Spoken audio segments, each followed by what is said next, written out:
යාළුවනේ මේ යාපනයේ සංචාරයේ මේ ස්ථානය තමයි රාසවිල් හන්දිය. රාසවිල් හන්දිය අපි දැන් මෙතනින් කෝපායි වලට හැරෙනවා. කෝපායි පාර තමයි ගමන් කරන්න ඉන්නේ. මේ රාසවිල් හන්දියෙන් ඔයාලට පුළුවන් යාපනයේ ආපු ඕන වෙලාවක මේ මෙන්න මේ කඩෙන් තේ එකක් බොන්න, උදේට කෑම වේලක් ගන්න, ඒ අවශ්‍ය ස්ථානයක් අවශ්‍ය දෙයක් ගන්න පුළුවන් මෙතන. මේ කඩේ ළඟ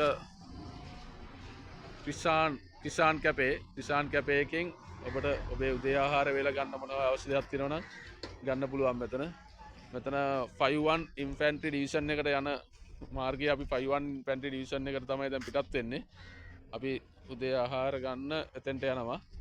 මේ හන්දිය රාසවිල් හන්දිය මෙතෙන්ට කියන්නේ. රාසවිල් හන්දිය අලිමං කඩේ ඉඳලා අපි පොඩි කාමන් චාව කච්චරි පව් කළා.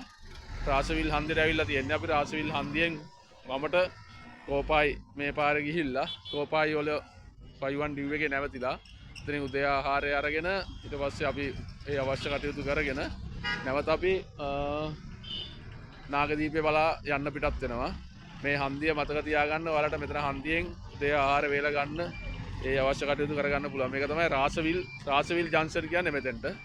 මේ රාසවිල් ජංක්ෂන් වල මේ